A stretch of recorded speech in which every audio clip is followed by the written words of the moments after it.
This scene, along with Gandalf's death, is why this film, even though it technically has a hopeful ending, is devastating. With Season 2 of Amazon Prime's The Lord of the Rings, The Rings of Power finally approaching its release date, I thought it was the perfect time to go back and review all 6 of the Middle-earth Saga films, starting with 2001's The Lord of the Rings, The Fellowship of the Ring. Peter Jackson's The Lord of the Rings trilogy is still regarded as, if not the best, cinematic trilogy of all time, and for good reason. And the beginning of this journey had to be amazing, and that is everything that is The Fellowship of the Ring. The opening prologue sequence is probably the best way I've seen narration used in movies ever. It does not crowd itself with names or place names that we've never heard of or seen.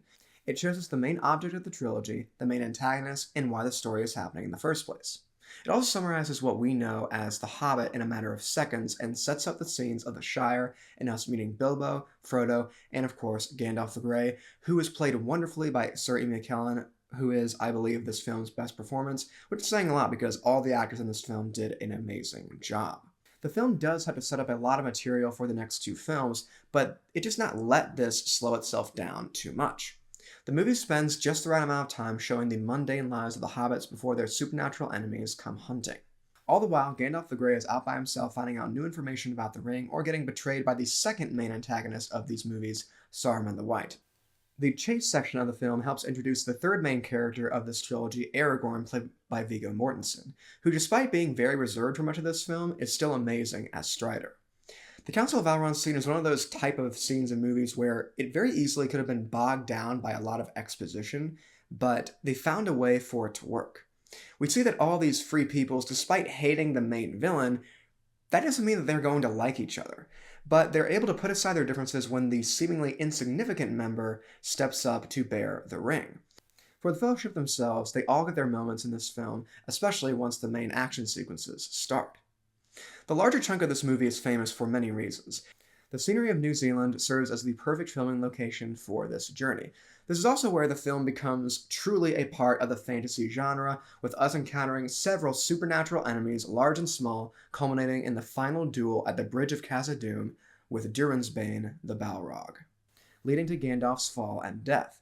The entire sequence in Moria is one of the best of the trilogy because they found a way to make a literally dark section of the movie engaging as well as having more world building. The introduction of our narrator, Lady Galadriel, is an interesting sequence. The movie is very much going for the creepier and mystical side of this character, making the whole sequence tense despite the assurance of safety.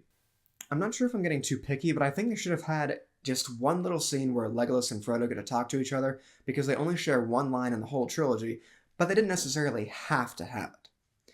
The movie has, on and off, been setting up Saruman the White as the secondary antagonist as well as the active villain for the next film. The movie did a great job at showing the differences between the regular orcs and the fighting Uruk-hai that Saruman himself makes. And the final chase and fight sequences of this movie do a very good job at showing them. I'll mention it now and I'll talk about it with the Hobbit films, but prosthetics and makeup are more effective at making enemies than CGI. The Uruk-hai are more threatening in these scenes because you know that they are actually there in the scene being played by actors in costume. This brings us to the final section of the film where we have Boromir's betrayal, redemption, and departure. This scene, along with Gandalf's death, is why this film, even though it technically has a hopeful ending, is devastating. The movie shows us not only what a situation like this leads to, but how the ring even twists the most noble intentions. We as the audience know that the Fellowship can't physically continue together, but that does not mean that their mission is over. The Fellowship of the Ring is my favorite and most watched film of all time. It sets up the world of Middle-earth and sets the stage for the most epic cinematic narrative of our time. From its amazing acting to its mythical beasts and battles, Part 1 of the Lord of the Rings trilogy still is, I believe, the best of the bunch with a 10 out of 10. Hello everyone, welcome back to Movies with Michael. If you enjoyed this movie review, you can show it by leaving a like on this video and comment down below what you think about this movie. Do you love it? Do you hate it? Or was it right there in between? And please remember to subscribe to this channel and click the notification icon to be notified about my latest videos.